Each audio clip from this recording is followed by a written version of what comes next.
What is this structure here? Do you see it well? I think you do. Ooh, that's a good one. What do you observe here, for example? I think you have these slides, so and the numbers and the names of these slides, so you should take a look at the name at least if you cannot recognize, and you will recognize the structure well.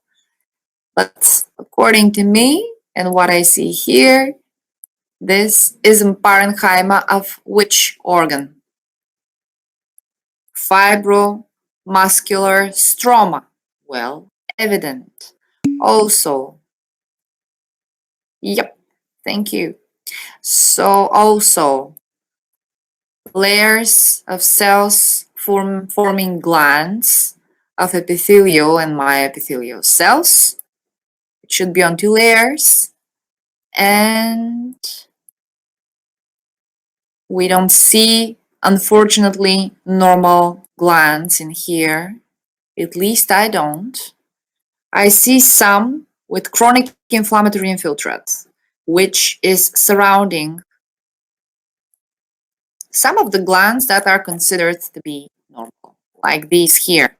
Yeah, these are pretty much normal, suffering only hyperplasia, which is perhaps a process, not perhaps, but actually a process of prostate hyperplasia, which is benign.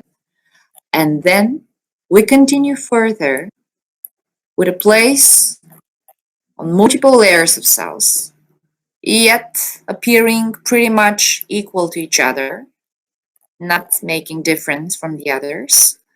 Then we continue further on the slide, where cells are merged with each other in irregular glandular structures and appearances.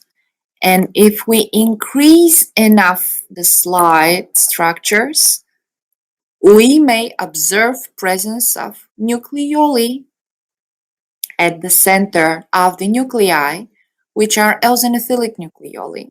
And they definitely prove not only this atypical architectural structure, but also the presence of glands on multiple layers of cells, presence of cells which are also different from each other and suffering severe pleomorphism, and presence of nucleoli at the center of the cells and the nuclei of the cells, which are strictly eosinophilic and well observable, even not on the largest magnification, might be suggesting to us that we observe a prostate carcinoma. Now, I think one of you, if I remember it well, it was Nicholas that made a presentation about prostate carcinoma. And I think that he mentioned to you that there is a specific way of grading prostate carcinoma. Now, I don't expect from you to remember all of the numbers which actually are included in this grading. But the scale is important because you might see it further in your practice. So, how do we grade this type of tumor? By which scale? There is a specific name of a scientist here. Do you remember it? Yes, completely correct. That is Gleason grading. Yep. And you remember it well. If you don't remember it at the time of your exam, remember that there is also a Gleason capsule around the liver, so it might be bringing you this name. So pretty much that is all about this type of tumor.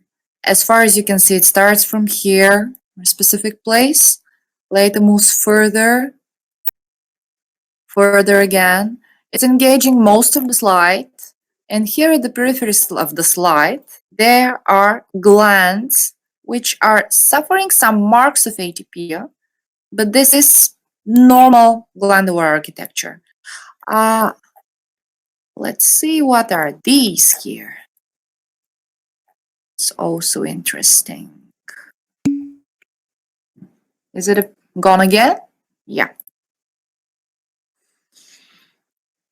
So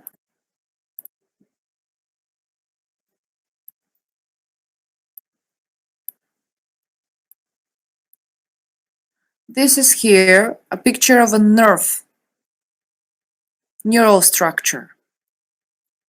Again, a neural structure. If we observe more vessels and more nerves inside in the prostate gland, we should definitely mark where the nerves are and if there is a perineural and perivascular invasion of the prostate tumor, because it's important. That's how it's spreading through other areas of the organ. So it's important to mark these fields. I don't see such here. Here the slide is damaged due to the resection. When it's cut by the surgeon, it might be suffering these changes at the periphery. That's not something non-specific. And also, we should mark whether the prostate tumor is invading the capsule of the prostate.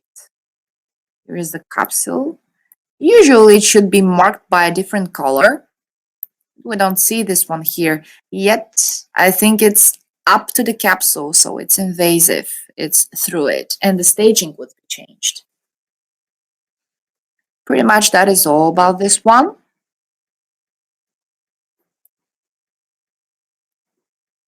Now let's pay attention on the next one.